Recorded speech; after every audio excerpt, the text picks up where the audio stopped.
शांति। आज रविवार है और हम सभी अव्यक्त बाप दादा के महावाक्य सुनेंगे। बाबा हमेशा कहते हैं, बच्चे बैलेंस रखो तो बैलेंस से ब्लेसिंग मिलेंगी।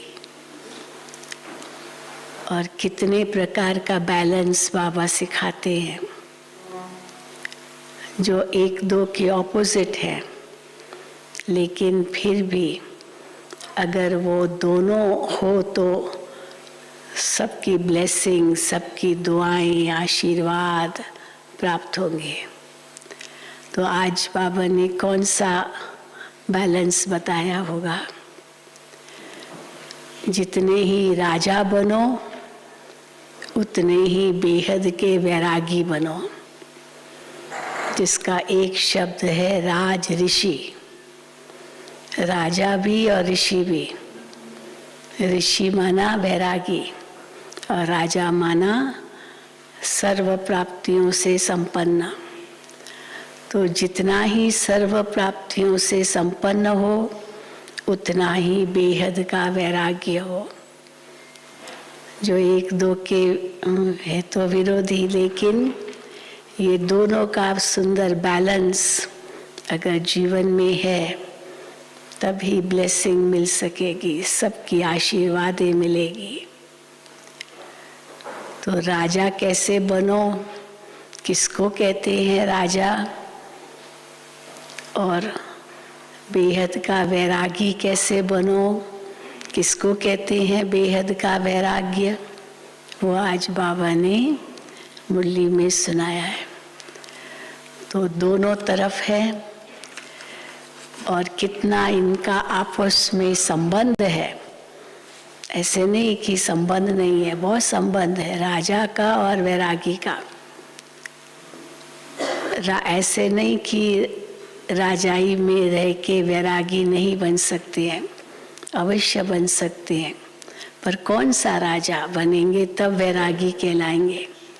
और उसका सबसे सुंदर उदाहरण है राजा जनक। लेकिन बाबा कहते हैं इस समय की बात, तुम सभी राज ऋषि हो। बाबा ने सर्व प्राप्तियों का अधिकारी भी बना दिया है। कितना भाग्य दे दिया है।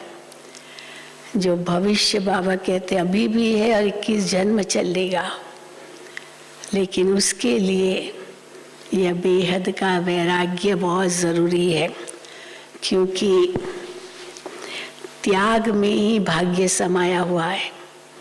बिना त्याग के भाग्य नहीं मिलता। तो त्याग क्या और भाग्य कौन सा, वो आज बाबा ने बताया। तो सुनेंगे बाबा के महावाक्य। आज 28/3/2021 है और ये मुरली रिवाइज कर रहे हैं 27/11/87 की, 27/11/87। बेहद के वैरागी ही सच्चे राज ऋषि हैं। बेहद के वैरागी ही सच्चे राज ऋषि हैं। आज बाप दादा सर्व राज ऋषियों की दरबार को देख रहे हैं। हर एक यहाँ राज ऋषि बैठा है। आज बाप दादा सर्व राज ऋषियों की दरबार को देख रहे हैं। सारे कल्प में राजाओं की दरबार तो अनेक बार लगती है, लेकिन ये राज ऋषियों की दरबार इस संगम युग पर ही लगती है। राजा भी हो और ऋषि भी हो। यह विशेषता इस समय की, इस दरबार की गाई हुई है। एक तरफ राजाई अर्थात सर्व प्राप्तियों के अधिकारी और दूसरे तरफ ऋषि अर्थात बेहद के वैराग्य वृत्ति वाले।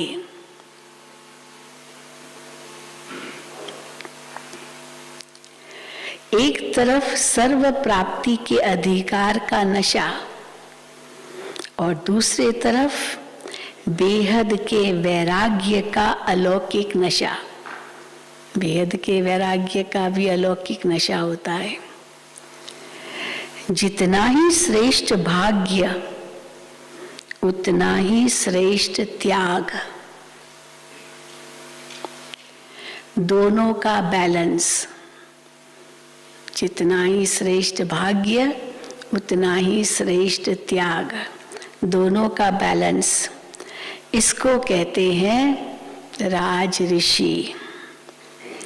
ऐसे राज ऋषि बच्चों का बैलेंस देख रहे थे। बैलेंस, संतुलन, दोनों पलड़े समान, तब उसको कहते हैं बैलेंस।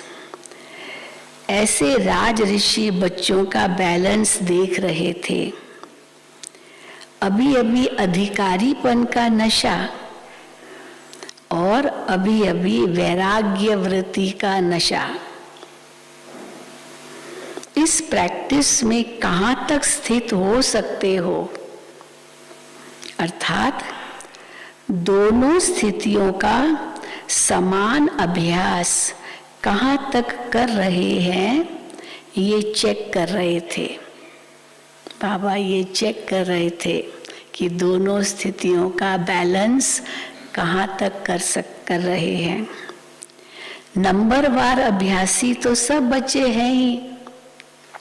सब कहेंगे हम राज ऋषि हैं, तो नंबरवार अभ्यासी तो सब बच्चे हैं ही।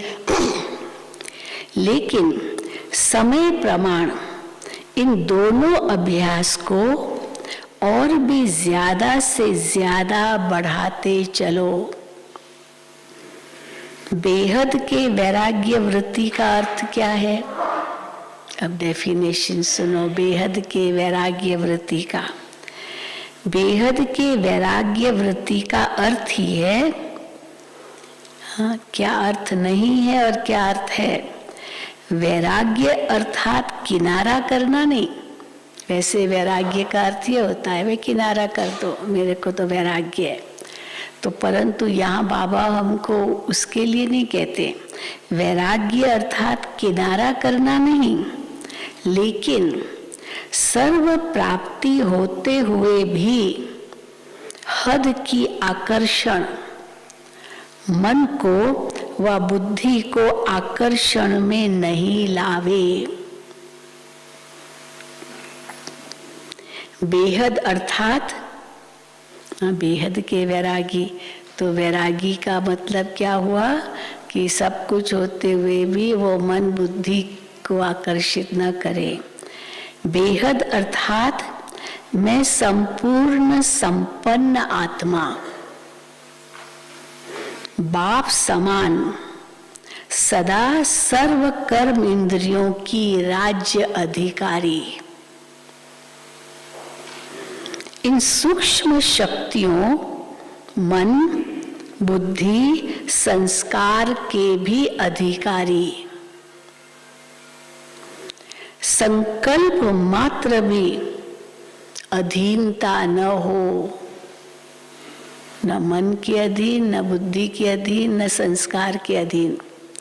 संकल्प मात्र भी अधीनता न हो, इसको कहते हैं राज ऋषि, अर्थात बेहद की वैराग्य वृत्ति।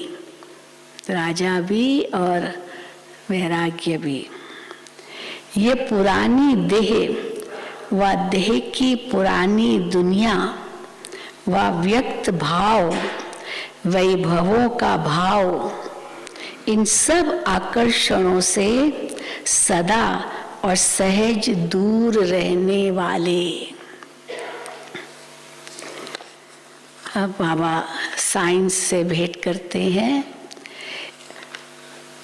जैसे साइंस की शक्ति क्या करती है साइंस की शक्ति?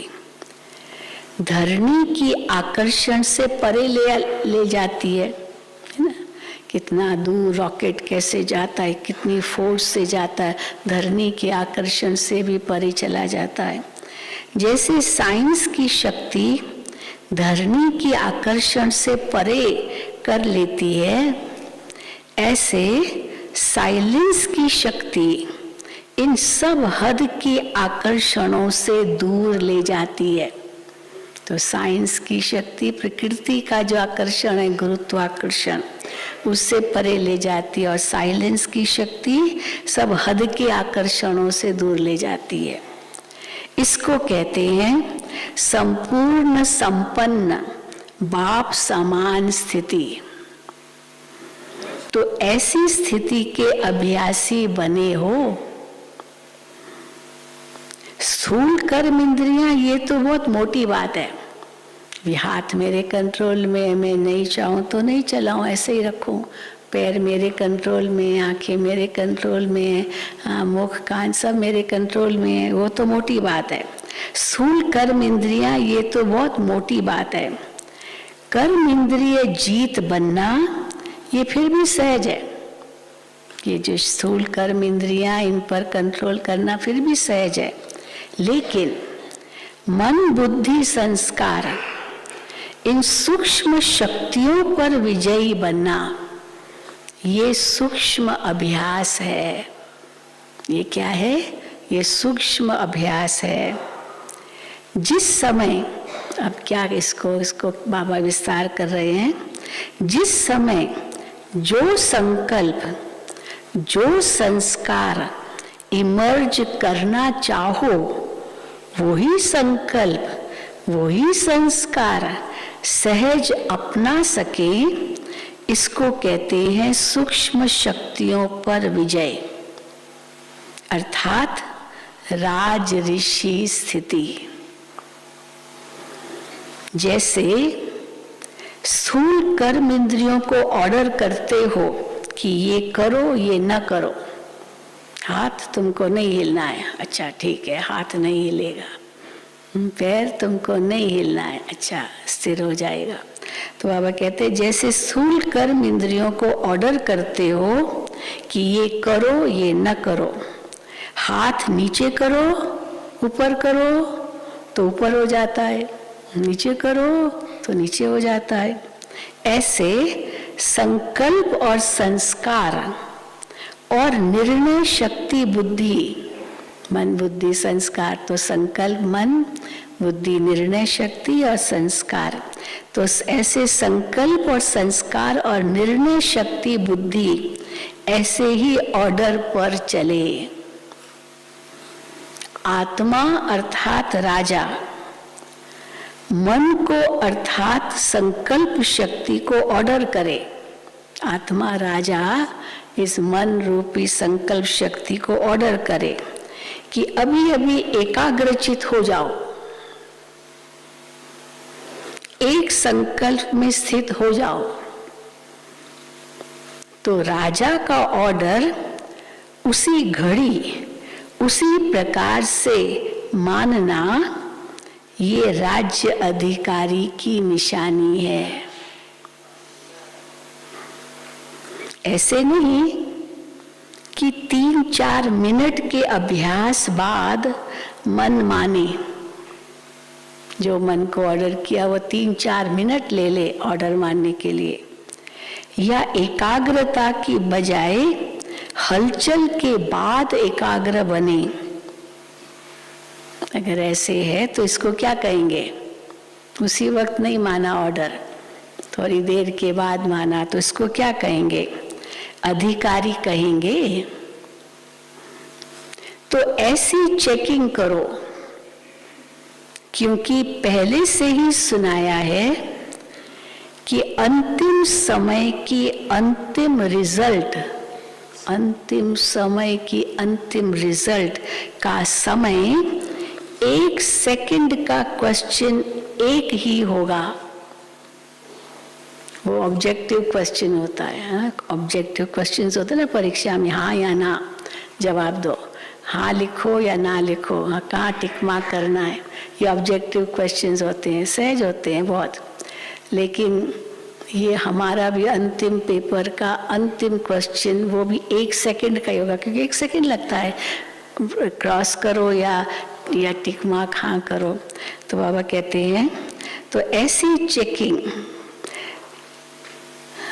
अंतिम समय की अंतिम रिजल्ट का समय 1 सेकंड का क्वेश्चन एक ही होगा। इन सूक्ष्म शक्तियों के अधिकारी बनने का अभ्यास अगर नहीं होगा, अर्थात आपका मन आप राजा का ऑर्डर 1 घड़ी के बजाय 3 घड़ियों में मानता है, 3 घड़ी लेता है, चलो 3 सेकंड लेता है, तो राज्य अधिकारी कहलाएंगे। वह 1 सेकंड के अंतिम पेपर में पास होंगे। कितने मार्क्स मिलेंगे? कितने मार्क्स मिलेंगे? ऑब्जेक्टिव क्वेश्चंस बहुत सहज होते हैं, या तो फुल मार्क्स या तो 0 मार्क। हाँ, ऐसे बीच का मार्क नहीं होता कि हाँ ना का जवाब होता है। तो 1 सेकंड के अंतिम पेपर में पास होंगे। ऐसे ही बुद्धि अर्थात निर्णय शक्ति पर भी अधिकार हो, अर्थात जिस समय जो परिस्थिति है उसी प्रमाण उसी घड़ी निर्णय करना, इसको कहेंगे बुद्धि पर अधिकार। निर्णय शक्ति उसी समय आए, क्या करूं कैसे करूं, ये वो कितनी बातें सोचते रहते हैं, तो वो बुद्धि पर भी अधिकार नहीं है। इसको कहेंगे बुद्धि पर अधिकार। जिस समय जो परिस्थिति है उसी प्रमाण उसी घड़ी निर्णय करना, इसको कहेंगे बुद्धि पर अधिकार। ऐसे नहीं कि परिस्थिति व समय बीत जाए फिर निर्णय हो कि ये नहीं होना चाहिए था। अगर ये निर्णय करते तो बहुत अच्छा होता।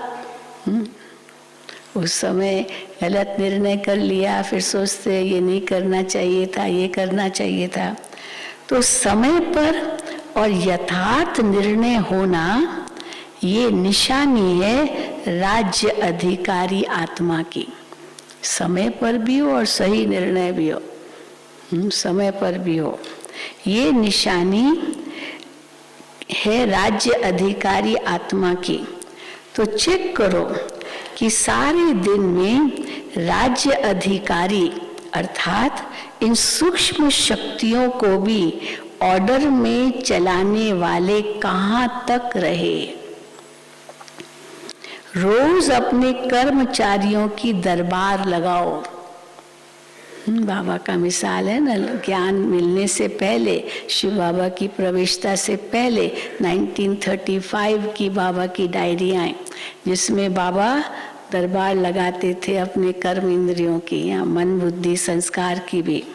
तो बाबा कहते रोज अपने कर्मचारियों की दरबार लगाओ, चेक करो कि स्थूल कर्म इंद्रियां व सूक्ष्म शक्तियां, मन बुद्धि संस्कार ये सूक्ष्म शक्तियां और स्थूल कर्म इंद्रियां, ये कर्मचारी कंट्रोल में रहे व नहीं रहे।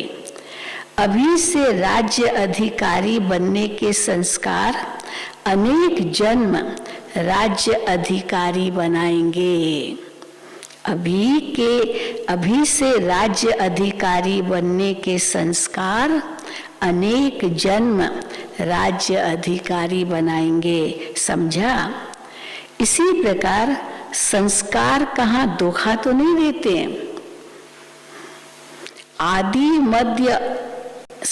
आदि अनादि संस्कार, अनादि शुद्ध श्रेष्ठ पावन संस्कार है। हमारे अनादि पावन श्रेष्ठ शुद्ध संस्कार हैं। सर्व गुण स्वरूप संस्कार है ये हमारे आदि संस्कार। और सर्वगुण स्वरूप संस्कार है और आदि देव आत्मा के राज्य अधिकारीपन के संस्कार, आदि देव ब्रह्मा बाबा के और आदि देव आत्मा के राज्य अधिकारीपन के संस्कार, सर्व प्राप्ति स्वरूप के संस्कार, वो आदि संस्कार और पहले वाले अनादि संस्कार, सर्व प्राप्ति स्वरूप के संस्कार हैं, संपूर्ण के नेचुरल संस्कार हैं। तो अनादि संस्कार और आदि संस्कार तो दोनों ही गुणों से संपन्न संस्कार है। तो संस्कार शक्ति के ऊपर राज्य अधिकारी अर्थात तो संस्कार शक्ति के ऊपर, संस्कार भी एक शक्ति है, मन भी शक्ति है, बुद्धि भी शक्ति है।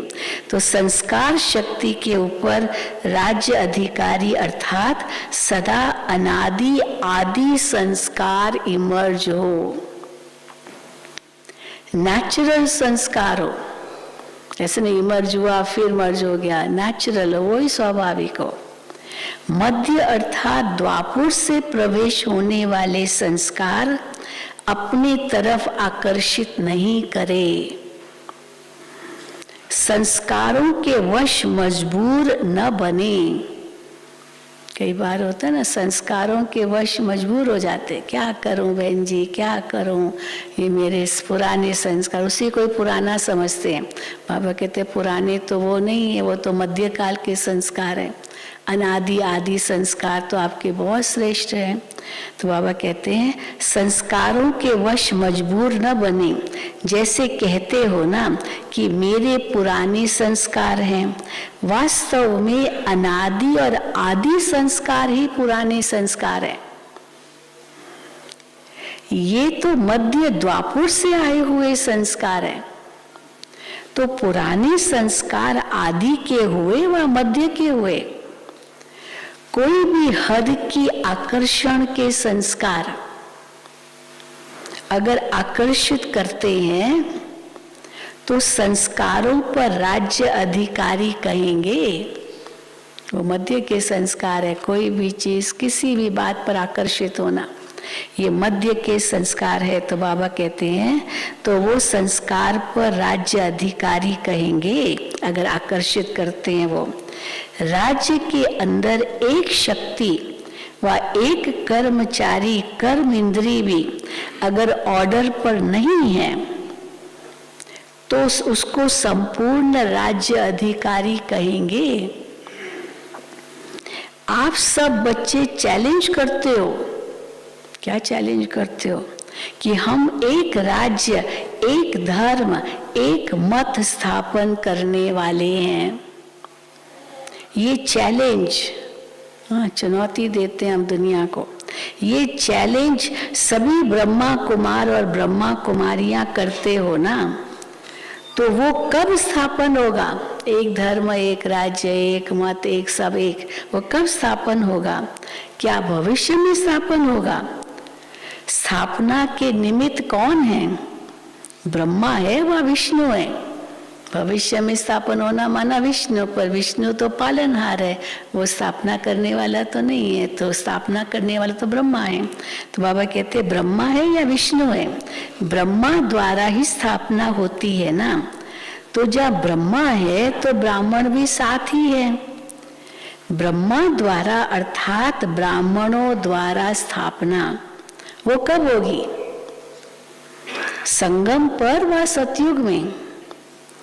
वहां तो पालना होगी ना, जो अभी हम स्थापना कर रहे हैं उसकी वहां पालना होगी, वहां तो पालना होगी ना। ब्रह्मा व ब्राह्मणों द्वारा स्थापना ये अभी होनी है। तो पहले स्व के राज्य में देखो कि एक राज्य, एक धर्म, एक धर्म का मतलब है एक धारणा, धर्म ना धारणा, एक मत है। अगर एक कर्म इंद्रिय भी माया की दूसरी मत पर है, एक कर्म इंद्रिय भी माया की दूसरी मत पर है, तो एक राज्य एक मत नहीं कहेंगे। तो पहले ये चेक करो कि एक राज्य, एक धर्म स्व के राज्य में स्थापना किया है, वह कभी माया तख्त पर बैठ जाती है, कभी आप बैठ जाते हो। चैलेंज तो प्रैक्टिकल में लाया है वह नहीं, ये चेक करो। हाँ, चैलेंज करते हो, एक धर्म, एक राज्य, एक मत, तो फिर वो स्थापन अभी कर रहे हैं। तो बाबा कहते हैं चैलेंज को प्रैक्टिकल में लाया है वह नहीं, ये चेक करो। आप चाहो कि अनादि संस्कार, आप चाहो अनादि संस्कार और इमर्ज हो जाए मध्य के संस्कार, तो ये अधिकारीपन तो नहीं हुआ ना। आप चाहते हो मैं सबसे प्रेम से व्यवहार करूं और रोब आ जाए, तो ये तो मध्य के संस्कार हुए, वो अनादि आदि संस्कार तो नहीं हुए ना। तो बाबा कहते हैं तो ये तो मध्य के संस्कार हुए, तो ये अधिकारीपन तो नहीं हुआ ना। तो राज ऋषि अर्थात सर्व के राज्य अधिकारी, सर्व इंद्रियों के स्थूल और सूक्ष्म सबके राज्य अधिकारी। राज्य अधिकारी सदा और सहज तब होंगे, कब होंगे? सदा और सहज, जब ऋषि अर्थात बेहद के वैराग्य वृत्ति के अभ्यासी होंगे। एक सेकंड में नहीं आ रहा। जब बेहद के वैराग्य वृत्ति के अभ्यासी होंगे। वैराग्य अर्थात ऐसे नहीं छोड़ देना, वैराग्य अर्थात लगाव नहीं, वैराग्य राग नहीं, हाँ, लगाव नहीं, मोह नहीं, वैराग्य अर्थात लगाव नहीं। सदा बाप के प्यारे, तो वहां लगाव नहीं, परंतु किससे लगाव? बाबा से। तो सदा बाप के प्यारे, ये प्यारापन ही, जो बाबा से प्यारापन, यही न्यारा बनाता है। बाप का प्यारा बन, न्यारा बन कार्य में आना। बाबा का प्यारा बन और न्यारा बन कार्य में आना, इसको कहते हैं बेहद का वैरागी। बाप का प्यारा अगर नहीं तो न्यारा भी नहीं बन सकते, लगाव में आ जाएंगे। बाप का प्यारा और किसी व्यक्ति व वैभव का प्यारा हो नहीं सकता। ये निशानी है कि हम बाप के प्यारे हैं, तो बाप से प्यार है, तो इसका मतलब किसी व्यक्ति व वैभव का प्यारा हो नहीं सकता है। वो सदा आकर्षण से परे अर्थात न्यारे होंगे। इसको कहते हैं, ये न्यारापन की स्थिति को दूसरा नाम क्या देंगे? निर्लेप स्थिति, उसका असर न पड़े। कमल का फूल, पानी कितना भी उस पर पड़े पर वो पानी टिकता नहीं है, इसको कहते हैं निर्लेप स्थिति। कोई भी हद के आकर्षण के लेप में आने वाले नहीं। रचना व साधनों को निर्लेप होकर कार्य में लावे। रचना और साधनों को निर्लेप होकर कार्य में लावे। ऐसे बेहद के वैरागी सच्चे राज ऋषि बने हो। ऐसे नहीं सोचना, कई कहते नहीं मैं तो हूं ही राज ऋषि, पर बाबा कहते हैं फिर अपनी टेस्ट करो किसको बाबा वास्तव में राज ऋषि कहते हैं। ऐसे नहीं सोचना कि सिर्फ एक व दो कमजोरी ही रह गई है, बाकी तो सब खत्म हो गई, बस एक या दो कमजोरी रह गई है। सिर्फ एक सूक्ष्म शक्ति व कर्म इंद्री कंट्रोल में कम है, ऐसे कई बार हम कहते हैं। बाकी सब ठीक है, बाकी सब ठीक है, लेकिन जहां एक भी कमजोरी है तो वो माया का गेट है, माया को आने का वो गेट है। चाहे छोटा चाहे बड़ा गेट हो, लेकिन गेट तो है ना। हाँ, कई बार हम सब खिड़की दरवाजे तो बंद कर देते हैं, सब कुछ बंद, लेकिन वो वेंटिलेटर खुला है, वहाँ जाली वाली नहीं है। अब वेंटिलेटर से आ जाएगा, तो वो तो देखा ही नहीं कि वो खुला है, और वो थोड़ा सा खुला, चलो पूरा भी खुला ना हो, लेकिन उसको बंद नहीं किया है, तो खोल सकते हैं। तो बाबा कहते हैं लेकिन जहाँ एक भी कमजोरी है तो वो माया का गेट है, चाहे छोटा चाहे बड़ा गेट हो, लेकिन गेट तो है ना। अगर गेट खुला रह गया तो माया जीत जगत जीत कैसे बन सकेंगे। एक तरफ एक राज्य, एक धर्म की सुनहरी दुनिया का आह्वान कर रहे हो और साथ साथ फिर कमजोरी अर्थात माया का भी आह्वान कर रहे हो। एक कमजोरी है, ज्यादा नहीं है, मैंने ये भी जैसे आह्वान कर रहे हो, तो रिजल्ट क्या होगी? दुविधा में रह जाएंगे, क्योंकि वो एक कमजोरी है तो दुविधा है ना, तो दुविधा में रह जाएंगे। इसलिए ये छोटी बात नहीं समझो, समय पड़ा है, कर लेंगे। औरों में भी तो बहुत कमियां हैं। हम कई बार अपने आप को जस्टिफाई करते हैं, आथत देते हैं कि हम अकेले थोड़ी, मेरे जैसे बहुत हैं। तो औरों में भी तो बहुत कुछ है, मेरे में तो सिर्फ एक ही बात है। दूसरों को देखते देखते स्वयं न रह जाओ। सी ब्रह्मा फादर, इसलिए बाबा कहते किसी और आत्मा को मत देखो, वो भी तो ऐसे करता है, वो भी तो ऐसे करता है, अगर ये देखा तो रह जाओगे। सी ब्रह्मा फादर, बाबा कोई देखो बस। सी ब्रह्मा फादर ये कहा हुआ है ना, फॉलो फादर कहा हुआ है। सर्व के सहयोगी स्नेही जरूर बनो, सर्व के सहयोगी स्नेही जरूर बनो, गुण ग्राहक जरूर बनो, लेकिन फॉलो नहीं करो। फॉलो किसको करना है? Follow father. लेकिन फॉलो फादर, ब्रह्मा बाप की लास्ट स्टेज राज ऋषि की देखी। इतना बच्चों का प्यारा होते भी, सामने देखते हुए भी न्यारापन ही देखा ना। बेहद का वैराग्य, यही स्थिति प्रैक्टिकल में देखी। कर्म भोग होते हुए भी, बाबा को पेन तो था लास्ट में, हाँ, फिर भी देखो बाबा मुरली चलाने आए, तो कर्म भोग होते भी कर्म इंद्रियों पर अधिकारी बन, अर्थात राज ऋषि बन, संपूर्ण स्थिति का अनुभव कराया। जैसे कि हाँ, उसको कहते हैं इच्छा मृत्यु। गुलजार दादी की भी कहेंगे इच्छा मृत्यु। सचमुच अंत में जैसे पूरा सबके साथ पूरा हिसाब किताब पूरा करके फिर आत्मा उड़ी, सब बिल्कुल संपूर्ण बन करके।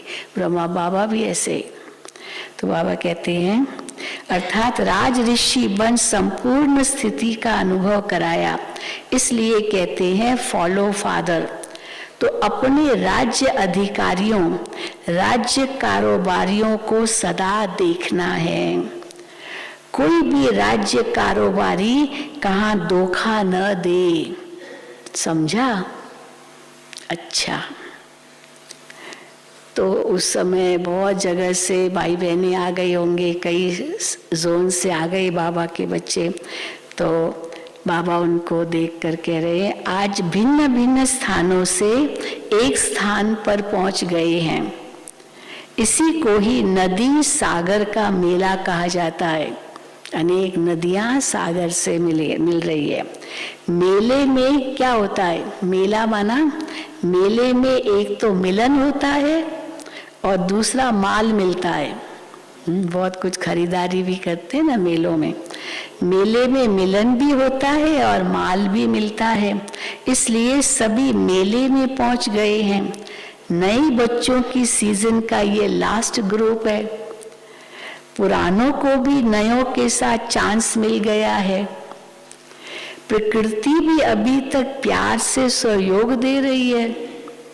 अभी भी प्रकृति प्यार से सहयोग दे रही है, लेकिन इसका एडवांटेज नहीं लेना। इसका हाँ कई बार एडवांटेज माना, इसका दुरुपयोग माना, इसको ऐसे ही समझना ये तो सदा ही होगा, सदा ऐसे नहीं होगा। लेकिन इसका एडवांटेज नहीं लेना, नहीं तो प्रकृति भी होशियार है। पता नहीं क्या क्या ला देगी प्रकृति। अच्छा, चारों ओर के सदा राज ऋषि बच्चों को सदा स्व पर राज्य करने वाले, सदा विजयी बन निर्विघ्न राज्य कारोबार चलाने वाले राज्य अधिकारी बच्चों को, सदा बेहद के वैराग्य वृत्ति में रहने वाले सभी ऋषि कुमार कुमारियों को, सदा बाप के प्यारे बन न्यारे हो कार्य करने वाले न्यारे और प्यारे बच्चों को, सदा ब्रह्मा बाप को फॉलो करने वाले वफादार बच्चों को बाप दादा का याद प्यार और नमस्ते। हम रूहानी बच्चों की रूहानी बाप दादा को याद प्यार, गुड मॉर्निंग और नमस्ते। अब ये पार्टियों के साथ अव्यक्त बाप दादा की मुलाकात बहुत मज़ेदार है। बाबा की मुलाकात हाँ रमणीक भी है पहला। फिर उसके बाद बाबा ग्रुप से भी मिलते थे। तो पहला ग्रुप, अनेक बार की विजयी आत्माएं हो, ऐसा अनुभव करते हो? विजयी बनना मुश्किल लगता है या सहज? क्योंकि जो सहज बात होती है वो सदा हो सकती है, मुश्किल बात सदा नहीं होती। जो अनेक बार कार्य किया हुआ होता है वो स्वतः ही सहज हो जाता है। कभी कोई नया काम किया जाता है तो पहले मुश्किल लगता है, लेकिन जब कर लिया जाता है तो वही मुश्किल काम सहज लगता है। तो आप सभी इस एक बार के विजयी नहीं हो, अनेक बार के विजयी हो। अनेक बार के विजयी अर्थात सदा सहज विजय का अनुभव करने वाले। जो सहज विजयी हैं उनको हर कदम में ऐसे ही अनुभव होता है कि ये सब कार्य जैसे हुआ ही पड़ा है, हर कदम में विजय हुई पड़ी है। होगी या नहीं ये संकल्प भी नहीं उठ सकता। जब निश्चय है कि अनेक बार के विजयी हैं तो होगी या नहीं होगी ये क्वेश्चन नहीं। निश्चय की निशानी क्या है फिर? ये निश्चय है कि विजय होगी, अनेक बार के विजयी हैं, सदा के विजयी है, ये निश्चय है। तो उसकी निशानी है नशा। और नशे की निशानी क्या है? नशे की निशानी है खुशी। जिसको नशा होगा वो सदा खुशी में रहेगा। हद के विजयी में भी कितनी खुशी होती है, जब विजयी बनते कितनी खुशी होती है। जब भी कहाँ विजय प्राप्त करते हैं तो बाजे गाजे बजाते हैं ना, बाजे गाजे के साथ जाते हैं, हाथ फूलों की माला पहन के जाते हैं, हाथ में मिठाई होती है, सबको बांटते जाते हैं, नाचते जाते हैं, बहुत कुछ करते हैं जब विजय होती है। तो बाबा कहते हैं जब भी कहाँ विजय प्राप्त करते हैं तो बाजे गाजे बजाते हैं ना। तो जिसको निश्चय और नशा है तो खुशी जरूर होगी, वो सदा खुशी में नाचता रहेगा। शरीर से तो कोई नाच सकते हैं, कोई नहीं, सब नहीं शरीर से नाच सकते हैं, लेकिन जब ऐसी खुशी होती है तो न नाचने वाले भी नाच लेते हैं ना। तो बाबा कहते हैं शरीर से तो कोई नाच सकते हैं, कोई नहीं भी नाच सकते हैं, लेकिन मन में खुशी का नाचना, मन में तो सब खुशी में नाच सकते हैं। ये तो बेड पर बीमार भी नाच सकता है, अगर खुशी में आ गया है बेड पर, लेकिन खुशी है तो वो खुशी वो बेड पर भी नाचना चाहेगी। कोई भी हो ये नाचना सबके लिए सहज है, क्योंकि विजयी होना अर्थात स्वतः खुशी के बाजे बजना। जब बाजे बजते हैं तो पांव आप ही चलने लगते हैं, है ना। कोई ऐसा गीत बजा नाचने वाला तो अपने आप पांव चलने लगते हैं। जो नहीं भी जानते होंगे वो भी बैठे बैठे नाचते रहेंगे, हाथ पैर तो बैठे बैठे भी चला लेंगे। पांव हिलेगा कांध हिलेगा तो आप सभी अनेक बार के विजयी हो। इसी खुशी में सदा आगे बढ़ते चलो। दुनिया में सबको आवश्यकता ही खुशी की है, यही आवश्यकता है, खुशी की आवश्यकता।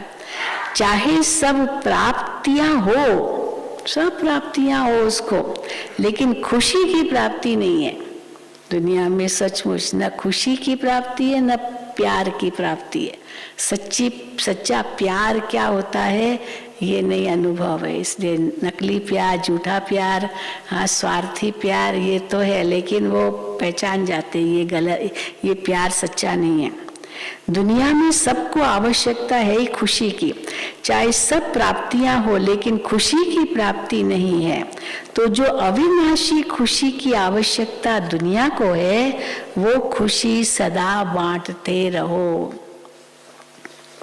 दूसरा, अपने को भाग्यवान समझकर हर कदम में श्रेष्ठ भाग्य का अनुभव करते हो, क्योंकि इस समय बाप भाग्य विधाता बन भाग्य देने के लिए आए हैं। भाग्य विधाता भाग्य बांट रहा है। बांटने के समय जो जितना लेने चाहे उतना ले सकता है। सभी को अधिकार है, जो ले जितना ले। तो ऐसे समय पर कितना भाग्य बनाया है ये चेक करो, क्योंकि अब नहीं तो फिर कब नहीं, नाउ और नेवर। हाँ बाबा कहते हैं अब नहीं तो फिर कब नहीं। इसलिए हर कदम में भाग्य की लकीर खींचने का कलम बाप ने सभी बच्चों को दिया है। हर कदम में हाँ भाग्य की लकीर खींचने का कलम बाप ने सभी बच्चों को दिया है। कलम हाथ में है, कलम हाथ में है और छुट्टी है। क्या छुट्टी है? जितनी लकीर खींचना चाहो उतनी खींच सकते हो, लेकिन हाँ खींच सकते हो। कितना बढ़िया चांस है ये, कलम आपके हाथ में, जितनी लंबी तकदीर की लकीर खींचना चाहो खींच सकते हो, अभी समय है। कितना बढ़िया चांस है। तो सदा इस भाग्यवान समय के महत्व को जान इतना ही जमा करते हो ना। ऐसे न हो कि चाहते तो बहुत थे लेकिन कर न सके, करना तो बहुत था लेकिन किया इतना ही। ये अपने प्रति उलझना रह न जाए, ये अपने प्रति उलझना है। करना तो चाहता था लेकिन मैं कर नहीं सका, मैंने इतना ही किया। दूसरा होता दूसरों प्रति उलझना, उसने मुझे करने नहीं दिया, उसने मुझे ये नहीं दिया, तो वो उलझना दूसरे के लिए हो गया, पर अपने लिए मैं ही नहीं कर सका। तो बाबा कहते ये अपने प्रति उलझना रह न जाए, समझा। तो सदा भाग्य की लकीर श्रेष्ठ बनाते चलो और औरों को भी इस श्रेष्ठ भाग्य की पहचान देते चलो। वाह मेरा श्रेष्ठ भाग्य, ये खुशी के गीत सदा गाते रहो। तीसरा, सदा अपने को स्वदर्शन चक्रधारी श्रेष्ठ आत्माएं अनुभव करते हो। स्वदर्शन चक्र अर्थात सदा माया के अनेक चक्रों से छुड़ाने वाला। स्वदर्शन चक्र अर्थात माया के जो सभी चक्र है उनसे छुड़ाने वाला। स्वदर्शन चक्र सदा के लिए चक्रवर्ती राज्य भाग्य के अधिकारी बना देता है। यह स्वदर्शन चक्र का ज्ञान इस संगम युग पर ही प्राप्त होता है। ब्राह्मण आत्माएं हो इसलिए स्वदर्शन चक्रधारी हो। ब्राह्मणों को सदा चोटी पर दिखाते हैं। चोटी अर्थात ऊंचा, शरीर में सबसे ऊंचा स्थान चोटी का है, तो चोटी अर्थात ऊंचा। ब्राह्मण अर्थात सदा श्रेष्ठ कर्म करने वाले। ब्राह्मण अर्थात एक तो बताया सदा श्रेष्ठ कर्म करने वाले, ऊंचे है ना, ब्राह्मण अर्थात सदा श्रेष्ठ धर्म में रहने वाले, धर्म माना धारणाएं, तो सदा श्रेष्ठ धर्म में रहने वाले ऐसे ब्राह्मण हो ना, नामधारी ब्राह्मण नहीं, काम करने वाले ब्राह्मण। क्योंकि ब्राह्मणों का अभी अंत में भी कितना नाम है, दुनिया में भी ब्राह्मणों का बहुत नाम है। आप सच्चे ब्राह्मणों का ही ये यादगार अब तक चल रहा है। कोई भी श्रेष्ठ काम होगा तो ब्राह्मणों को ही बुलाएंगे, कोई भी श्रेष्ठ काम, भाई चलो ब्राह्मण को बुलाओ, ब्राह्मण ही वो विधि करेगा। तो कोई भी श्रेष्ठ काम होगा तो ब्राह्मणों को ही बुलाएंगे, क्योंकि ब्राह्मण ही इतने श्रेष्ठ हैं। तो किस समय इतने श्रेष्ठ बने हो, किस समय बने इतने श्रेष्ठ? जो अभी तक ब्राह्मणों का नाम श्रेष्ठ कार्य में सबसे पहले बुलाया जाता उनको, अभी बने हो, इसलिए अभी तक भी श्रेष्ठ कार्य का यादगार चला आ रहा है। हर संकल्प, हर बोल, हर कर्म श्रेष्ठ करने वाले, हर संकल्प, हर बोल, हर कर्म श्रेष्ठ करने वाले ऐसे स्वदर्शन चक्रधारी श्रेष्ठ ब्राह्मण हो। सदा इसी स्मृति में रहो। अच्छा वरदान, अपने पूजन को स्मृति में रख, हर कर्म पूजनीय बनाने वाले परम पूज्य भव। अपने पूजन को, हाँ पूजा के योग्य है, तो अपने पूजन को स्मृति में रख, हर कर्म पूजनीय बनाने वाले परम पूज्य भव। आप बच्चों की हर शक्ति का पूजन, ये जितनी भी शक्तियां दिखाए हैं, शिव शक्तियां, ये हर शक्ति का पूजन देवी देवताओं के रूप में होता है। सूर्य देवता, वायु देवता, पृथ्वी देवी, ऐसे ही निर्भयता की शक्ति का पूजन काली देवी के रूप में होता है, निर्भयता की शक्ति। सामना करने की शक्ति का पूजन दुर्गा रूप में होता है। संतुष्ट रहने और करने की शक्ति का पूजन संतोषी माता के रूप में है। वायु समान हल्के बनने की शक्ति का पूजन पवन पुत्र के रूप में है। पवन पुत्र हनुमान, वायु समान उड़ने वाला पवन पुत्र के रूप में है। तो अपने इस पूजन को स्मृति में रख, हर कर्म पूजनीय बनाओ, तब परम पूज्य बनेंगे। स्लोगन, जीवन में संतुष्टता और सरलता का संतुलन रखना ही सबसे बड़ी विशेषता है। जीवन में संतुष्टता और सरलता का संतुलन रखना ही सबसे बड़ी विशेषता है। हाँ, संतुष्टता और सरलता का संतुलन रखना सबसे बड़ी विशेषता है।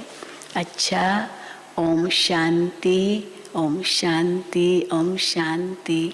हाँ, जैसे आप जानते हैं आज जलाने वाली होली है, याद है ना?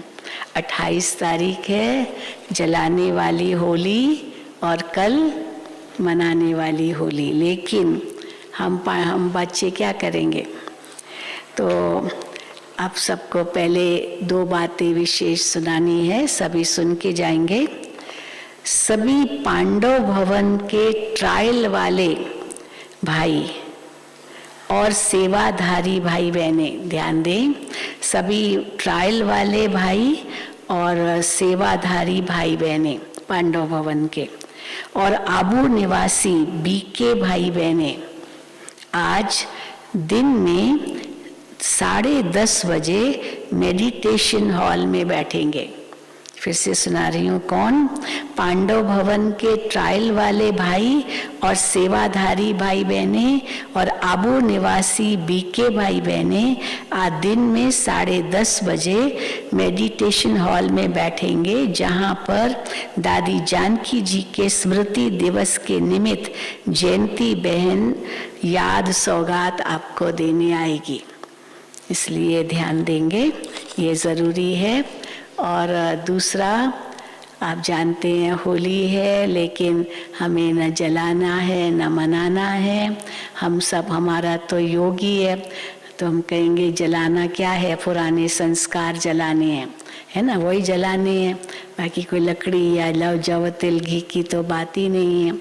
और दूसरा, कल मनाना है, लेकिन रंगों से नहीं मनाएंगे। कल भोग लगेगा, बाबा को भोग लगाएंगे, होली का भोग, सभी उसी में शामिल होंगे, पर रंग नहीं डालेंगे, न गुलाल डालेंगे, न कोई भी हम जो पिचकारी डालते थे कुछ नहीं डालना है, बिल्कुल बाबा की याद में रहना है। और कल भोग लगेगा, सवेरे ही भोग लगेगा और संदेश मिलेगा, बस आगे कुछ नहीं करना है। ओम शांति।